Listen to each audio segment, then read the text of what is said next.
Me llamo Rebeca y en 2013 trabajaba como vigilante nocturna en un complejo enorme de oficinas en la periferia de Querétaro.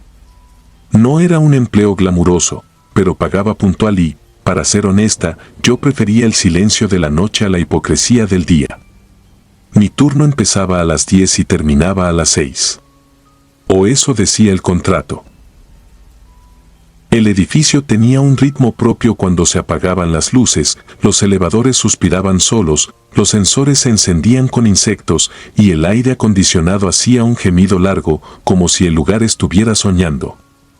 A esa hora, los trabajadores normales ya estaban en sus casas.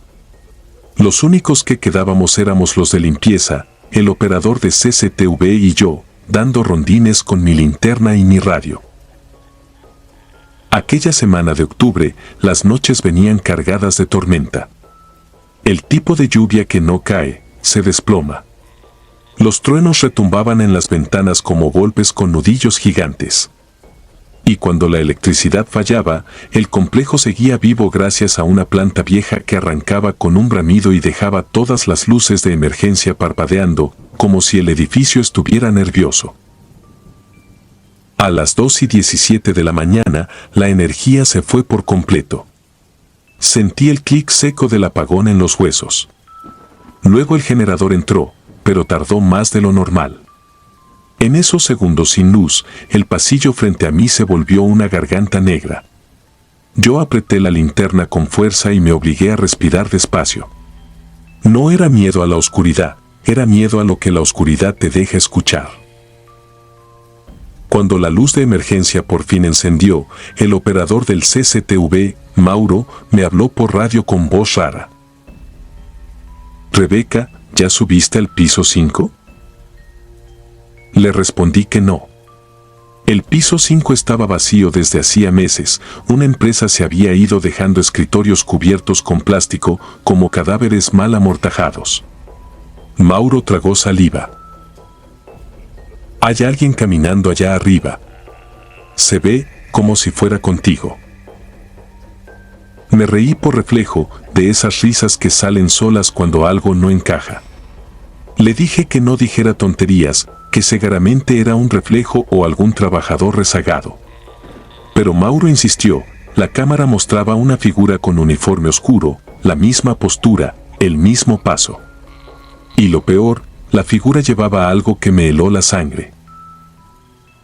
Mi linterna, colgando del mismo lado. Yo miré la mía. Estaba ahí, en mi mano.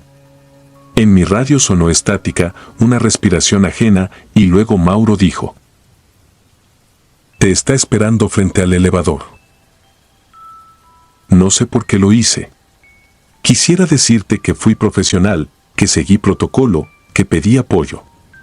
La realidad es que en ese tipo de trabajos aprendes a no exagerar, porque si exageras te corren, te tachan de loca, te cambian de turno. Así que caminé hacia los elevadores, con el corazón golpeándome las costillas y el ruido de la lluvia persiguiéndome a través de los ventanales. El elevador estaba en planta baja. Nadie frente a él.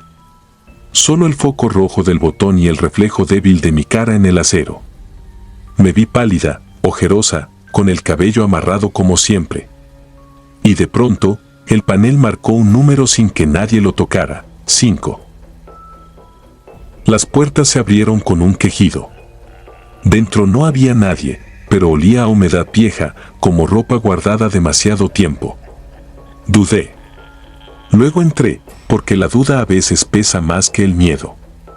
Sentí el aire cambiar cuando se cerraron las puertas, como si el ascensor se tragara mi calor. El elevador subió lento, demasiado lento, y en cada piso el foco titilaba, como pestañeos. Cuando llegué al 5, no escuché nada. Ni pasos. Ni voces. Solo el zumbido del generador a lo lejos y el crujir suave de las lámparas fluorescentes. El pasillo era largo, con alfombra gris y puertas de vidrio hacia oficinas apagadas. Avancé despacio, apuntando con la linterna. En el vidrio de una sala de juntas vi mi silueta reflejada y detrás de mí, pegada a mi espalda como sombra mal nacida, había otra figura idéntica. No era más alta ni más baja. No se veía borrosa. Era yo, con mi uniforme, mi cabello, mi postura. Solo que su cabeza estaba inclinada, como si me oliera. Me giré de golpe y no había nadie. Volví al vidrio y la figura seguía ahí, más cerca en el reflejo, como si el cristal le diera un lugar donde existir. Apreté el radio y llamé a Mauro. Me contestó con un susurro desesperado.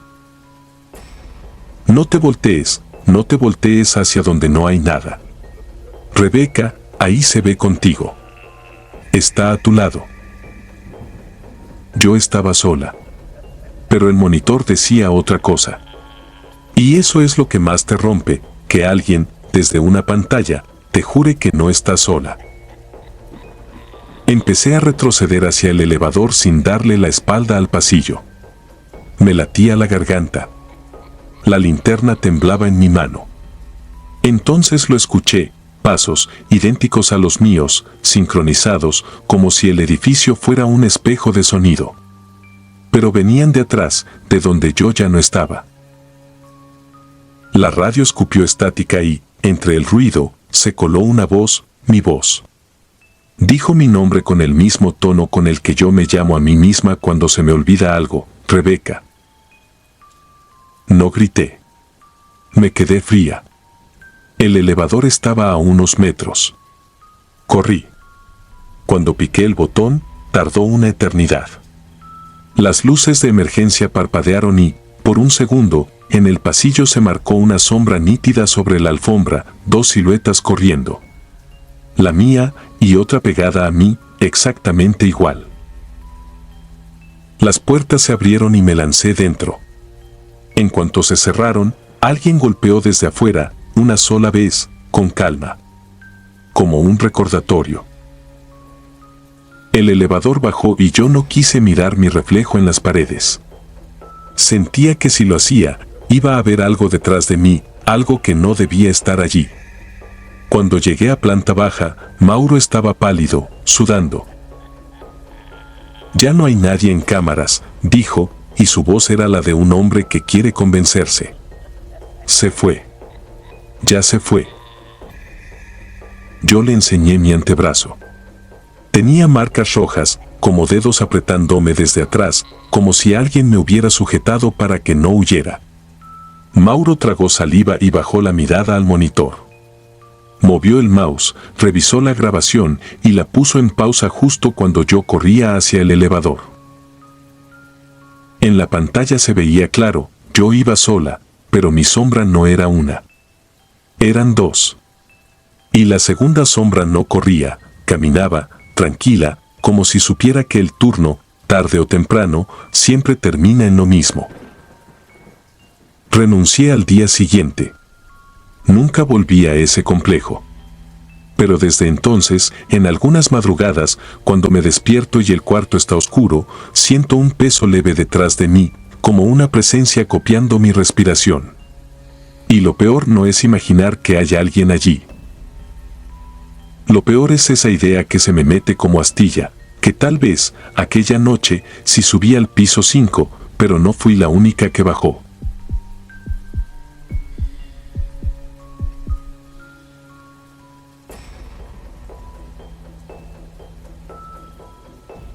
Mi nombre es Damián, y en 2014 yo no trabajaba en un banco ni en una oficina elegante, trabajaba donde se guarda lo que nadie quiere ver. Era operador nocturno en un centro de monitoreo de una empresa de seguridad privada, en Querétaro, en un edificio gris instalado en un parque industrial que se quedaba mudo después de las 8. Mi turno empezaba a las 10. A esa hora el mundo se divide, los que duermen y los que se quedan despiertos para vigilar lo que los otros dejan vulnerable. En la sala de control éramos pocos, 2 operadores, un supervisor que casi nunca salía de su cubículo y un guardia en recepción. Luces frías, café recalentado, pantallas con cuadritos de cámaras, bodegas, pasillos, casetas, estacionamientos vacíos. Todo parecía igual noche tras noche, y eso era lo que uno agradecía. La primera vez que sentí algo raro, lo atribuí al cansancio.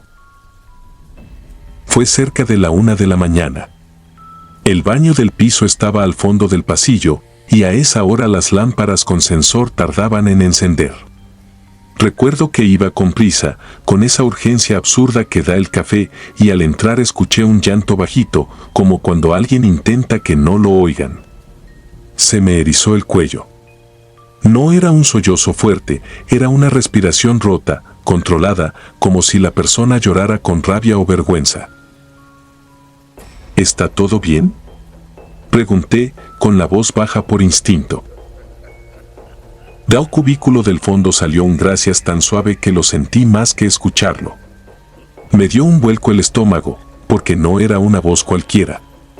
Era joven. Y sonaba cerca. Demasiado cerca.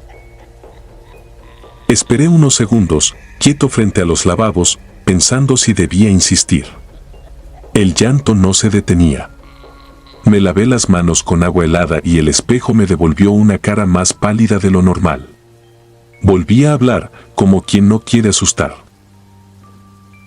Puedo esperar afuera si necesita algo. Nada. Abrí el cubículo de en medio, luego el primero y el último. Vacíos. Y el del fondo, abierto, con el papel colgando perfecto, como si nadie lo hubiera tocado. Me quedé mirando el piso, buscando huellas, gotas, cualquier cosa. No había. El baño tenía una sola entrada y yo había estado ahí todo el tiempo. Volví a mi consola intentando convencerme de que el sonido venía de las tuberías, de otro piso, de mi cabeza. Me obligué a mirar los monitores y hacer lo de siempre, anotar incidentes, revisar alarmas, levantar reportes. Pero desde esa noche, cada vez que caminaba hacia el baño, tenía la sensación de que el pasillo era más largo. El segundo evento fue peor porque no tenía explicación mecánica. En el centro de monitoreo había un elevador viejo que conectaba el estacionamiento subterráneo con nuestro piso. Los operadores no lo usábamos mucho, casi todo el personal entraba por escaleras, pero yo lo tomaba cuando bajaba por cigarros. Esa madrugada, como a las 3, el supervisor me pidió que fuera a recepción a firmar una entrega de llaves. Bajé solo. En planta baja, el edificio estaba en penumbra. El guardia, un señor llamado Félix, me saludó sin levantar la vista de su celular. Firmé, devolví el bolígrafo y regresé al elevador. Presioné nuestro piso. Las puertas se cerraron con un golpe más fuerte de lo normal y el elevador subió, pero no al nuestro. Subió demasiado. Sentí esa presión rara en los oídos, como en un avión. Las luces del techo parpadearon una vez, nada más una, como si el edificio me hiciera un gesto. Se detuvo. La pantalla marcaba un piso que yo ni sabía que existía, piso 12. Las puertas se abrieron y vi un pasillo oscuro, sin rótulos, con alfombra vieja. No había el zumbido normal de las oficinas, ni ventilación, ni nada. Solo silencio. Un silencio que parecía tener peso. Y entonces escuché algo que no correspondía a un edificio vacío, teclas. Como si alguien escribiera en una computadora al fondo. Y, mezclado con eso, un murmullo leve, varias voces juntas, como en una junta donde nadie quiere ser oído. Intenté cerrar presionando el botón, pero el elevador se quedó con las puertas abiertas, como ofreciéndome el pasillo. Me sudaron las palmas. La idea de poner un pie afuera me pareció incorrecta, como meter la mano en un hueco donde sabes que hay algo vivo. En el reflejo del metal de la puerta vi movimiento, sombras cruzando, pero no frente a mí, sino dentro del pasillo. Siluetas que pasaban de una puerta a otra. No corrían, se deslizaban con la calma de quien sabe que no tiene prisa. Las teclas siguieron sonando. Una pausa. Luego otra vez, más rápido, como si alguien escribiera con desesperación. Y ahí ocurrió lo que todavía me cuesta admitir, sentí un golpe en la nuca, no físico, sino una presión que me obligaba a levantar la mirada, como si alguien detrás de mí estuviera pegado a mi oreja, respirando. No me volteé. No pude. El elevador se cerró solo y bajó de golpe, tan rápido que me falló el aire. Llegó a planta baja y se abrió como si nada. Félix estaba ahí, con su cara normal, bostezando. ¿Todo bien, jefe?, me preguntó. Yo intenté sonar casual, pero la voz me salió más delgada. ¿Existe un piso 12? Félix levantó la ceja, como si hubiera escuchado una tontería. Aquí no, joven. Llegamos hasta el 8. Arriba está clausurado desde hace años. Puras oficinas vacías y ni elevador llega. Se encogió de hombros. A veces se queda loco. Ya ve. Esa noche no volví a bajar. Semanas después, cuando el miedo ya se había enfriado en el pecho, comenzó lo verdaderamente insoportable, la presencia fija. Había un monitor en particular, el número 17, que mostraba una cámara interior de nuestro mismo piso, un pasillo lateral donde solo había archivadores, una puerta de emergencia y una pequeña sala con escritorios viejos que casi nadie usaba. De día, ese lugar se llenaba de técnicos y gente que entraba y salía. De noche, quedaba apagado. Una madrugada, revisando rutinas, noté que en ese monitor había un brillo, la luz de una pantalla encendida al fondo. La cámara captaba la silueta de alguien sentado frente a un escritorio. No me alarmé de inmediato. Pensé que era un técnico. Eso pasa. Mi compañero de turno, Iván, estaba distraído con su teléfono. Le dije: ¿ves eso? Hay alguien allá. Iván miró, frunció el ceño. Sí, qué raro. A esta hora no sube nadie. Tomé la linterna y salí al pasillo. No quise hacer drama. Caminé lento, sintiendo el zumbido del aire acondicionado como si fuera un susurro constante. Cuando doblé la esquina para entrar a la sala, la luz de la pantalla se apagó. Y la silla estaba vacía. Me acerqué al escritorio. La computadora estaba encendida, pero sin imagen. Como si alguien hubiera bajado el brillo al mínimo. Moví el mouse, nada. Teclado, nada. Todo respondía, pero era como mirar una ventana oscura. Regresé a la sala de control con una sensación pegada en la espalda. Iván me preguntó qué había pasado y solo pude decirle: ya no estaba. Esa misma escena se repitió otros días.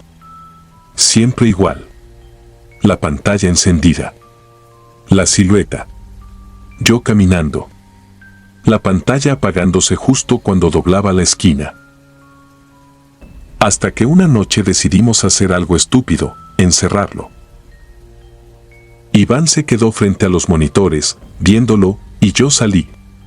La idea era que él me guiara por radio y no apartara la vista de la pantalla ni un segundo. Así, si la silueta desaparecía, sabríamos cuándo. Lo tengo, me dijo Iván por el radio. Está sentado, no se mueve. Yo caminé. El pasillo parecía más angosto. Las lámparas tardaban en encender y ese retraso me revolvía el estómago. Sigue ahí, dijo Iván. Se detuvo, como si se le atorara la lengua. Te está viendo. Yo no pregunté cómo lo sabía. Apreté la linterna. Doblé la esquina. El aire cambió, como si entrara en un cuarto frío. Y lo vi. No era una persona completa. Era una forma en la silla, una especie de hombre hecho de sombra, pero con el contorno exacto de un traje. La cabeza ligeramente inclinada hacia el monitor. Y, en la pantalla, no había documentos ni ventanas, había un fondo blanco con letras negras que se escribían solas, línea por línea, como si alguien estuviera redactando un reporte interminable. Sentí la necesidad absurda de leer, aunque no debía. Alcancé a distinguir una frase suelta, incidente resuelto, y luego otra, no abandonar el puesto. Iván gritó por el radio, con voz quebrada. Damián, se paró. Se paró y viene hacia ti. Yo no escuché pasos, pero lo supe. Lo supe por el golpe de miedo en el pecho. Me di la vuelta sin mirar atrás y corrí. La linterna temblaba en mi mano. El pasillo era un túnel. Las luces con sensor encendían tarde, como si el edificio no quisiera ayudarme. Al llegar a la sala de control, Iván estaba blanco, con los ojos húmedos. Desapareció, dijo. Pero no se apagó la pantalla. La cámara se llenó de estática como si te hubiera tragado. Nos quedamos ahí, pegados a los monitores, sin hablar. El supervisor ni se enteró, dormía en su cubículo. Félix, abajo, seguía creyendo que la noche era solo noche. A las 5:40, cuando el turno casi terminaba, yo cometí el error final, miré el monitor 17 por última vez antes de irme. La silla estaba vacía. La pantalla, encendida. Y en el fondo blanco, en letras negras, apareció una sola línea, como escrita para mí. Falta uno. Sentí una náusea seca.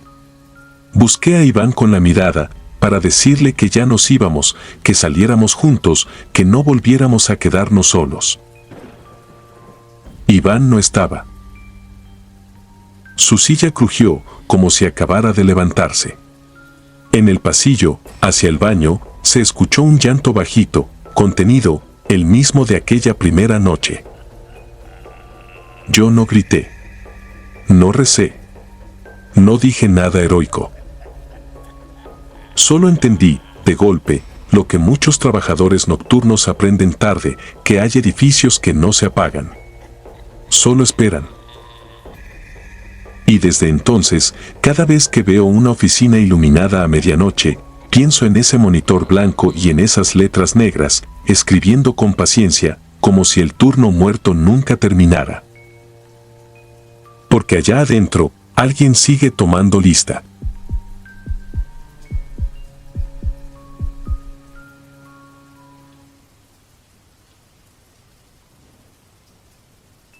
Mi nombre no es Alejandro, aunque lo fui esa noche, por un turno completo, en un camión que tragaba basura como si fuera un animal enorme y hambriento.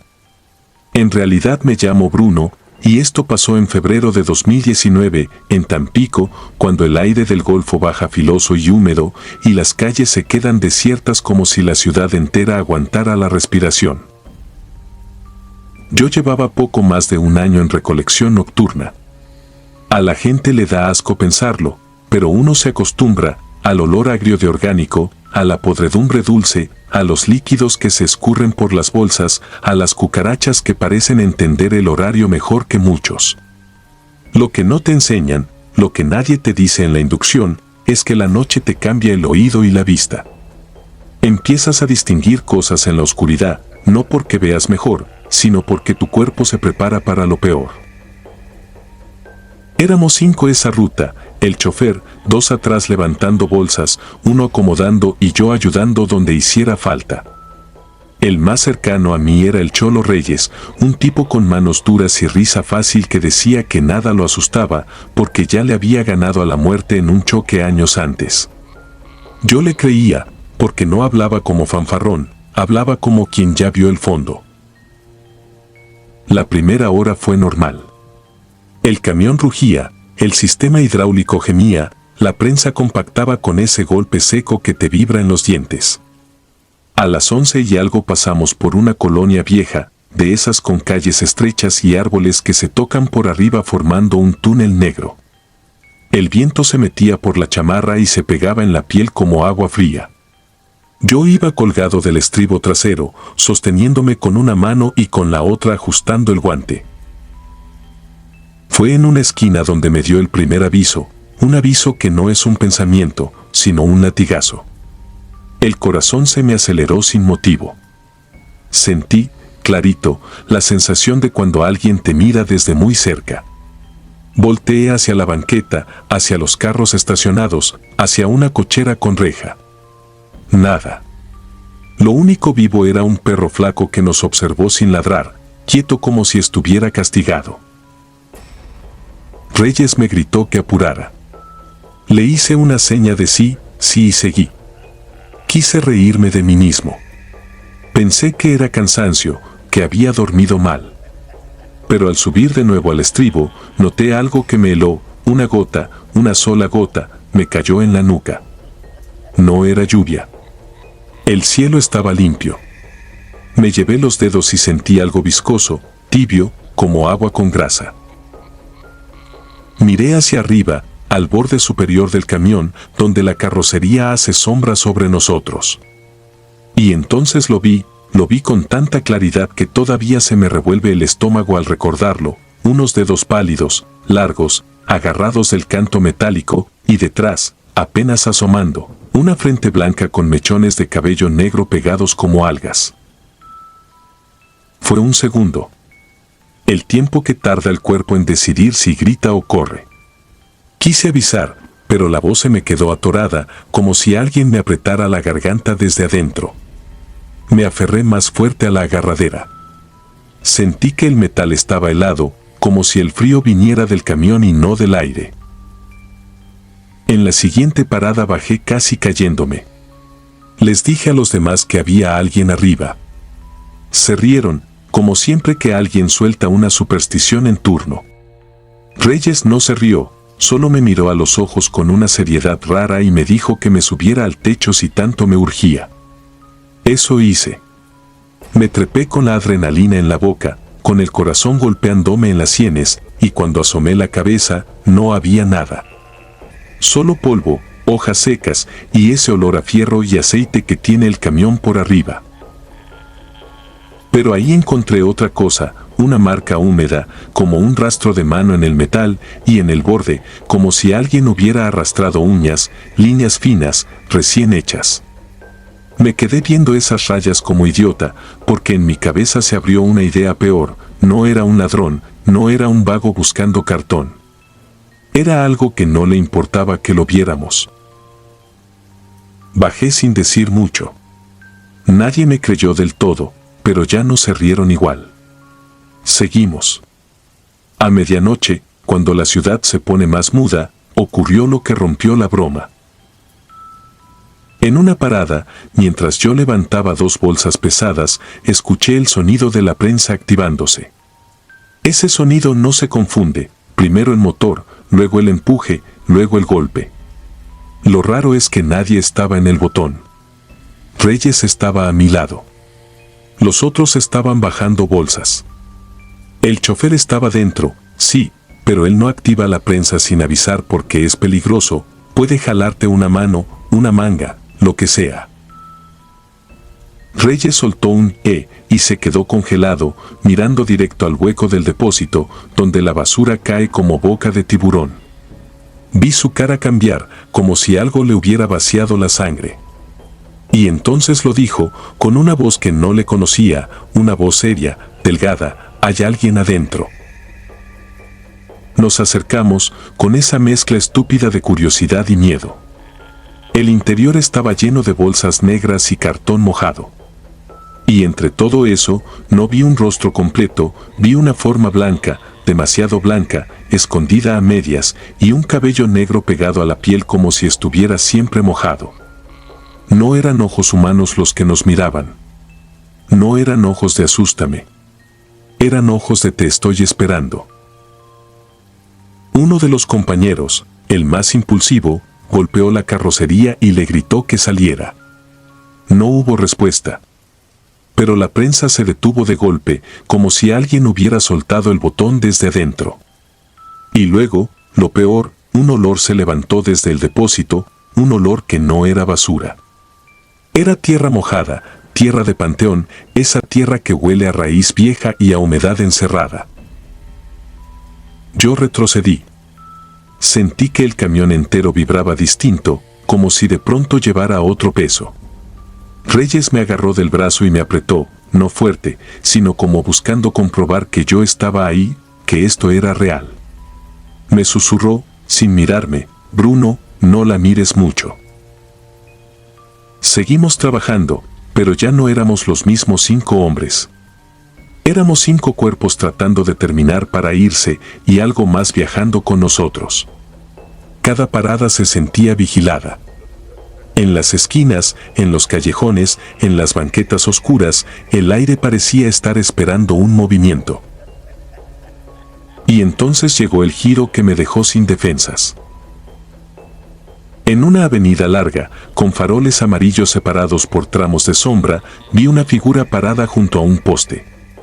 Alta, delgada, pálida. Cabello negro, largo, cayéndole como un velo. La vi clarito, sin duda, a plena vista. Le dije a Reyes que ahí estaba, que por fin la estábamos viendo afuera. Reyes no contestó. Solo levantó la mano y me señaló el reflejo del espejo lateral.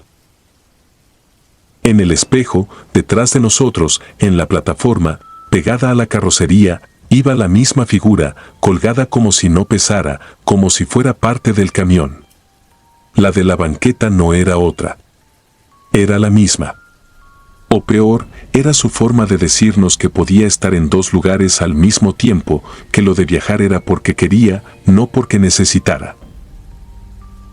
Me quedé sin aire. Me ardieron los ojos.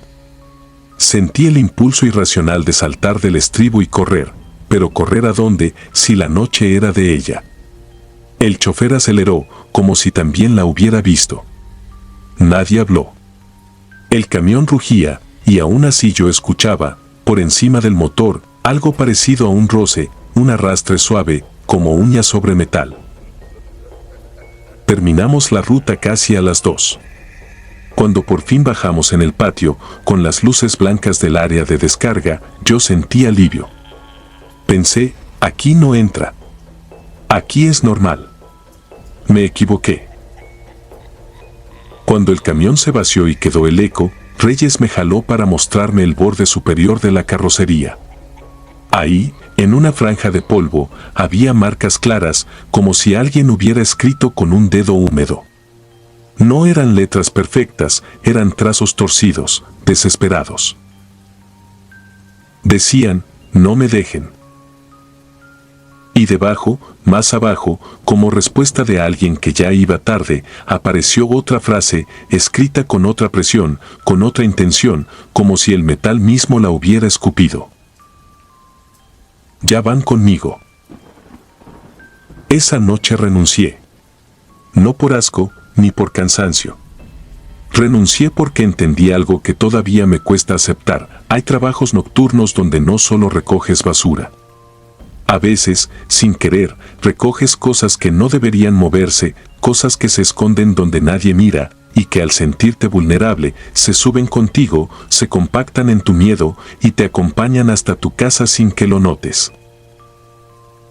Porque lo último que vi, antes de irme del patio, fue el reflejo de una cabellera negra en el vidrio del camión. No arriba. No adentro. En el vidrio, como si estuviera del lado de mi cara.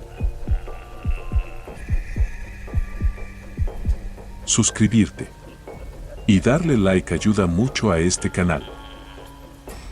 Si ya has escuchado mi contenido antes, te ha gustado y estás disfrutando lo que escuchas en este sector, te agradeceré que presiones el botón de suscribirse. Sin más interrupciones, continuamos.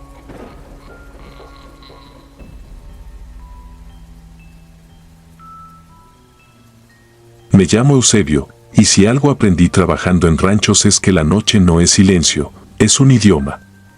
Uno se acostumbra a leerlo con el cuerpo.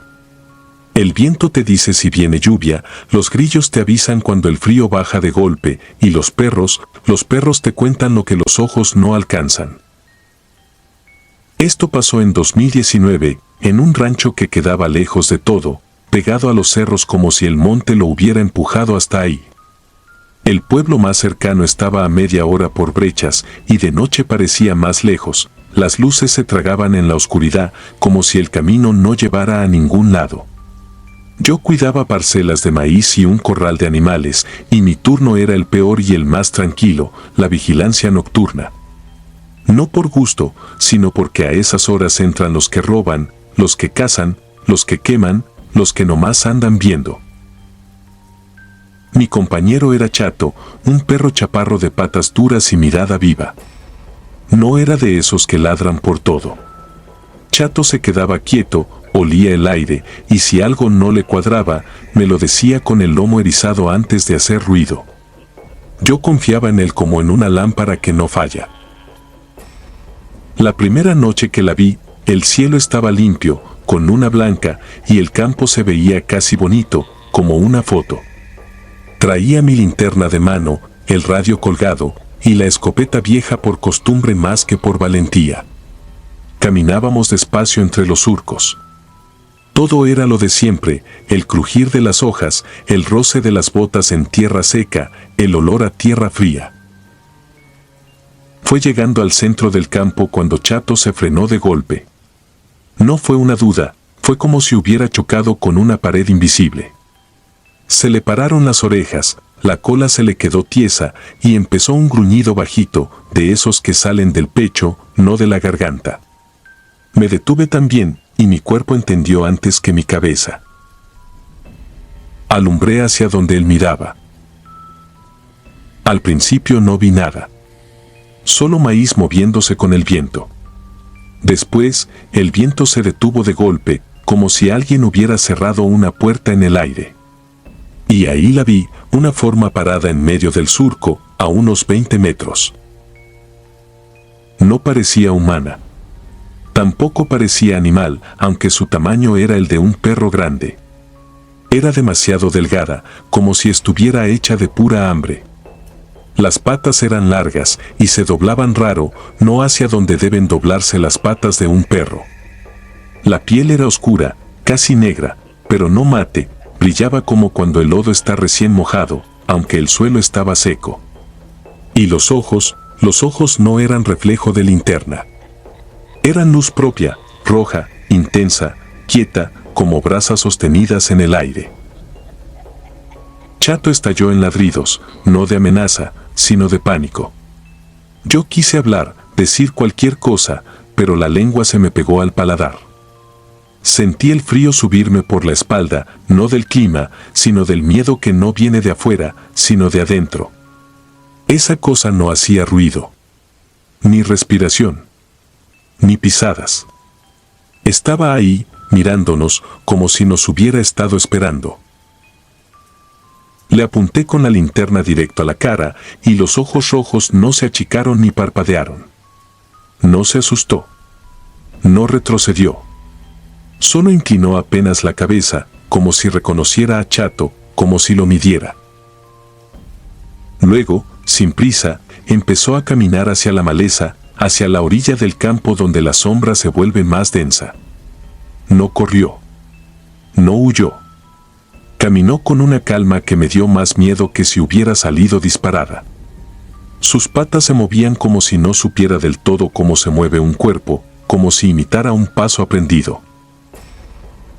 Esperé a que se tragara la oscuridad para moverme. Chato seguía ladrando, desesperado, y yo lo calmé con la voz temblorosa.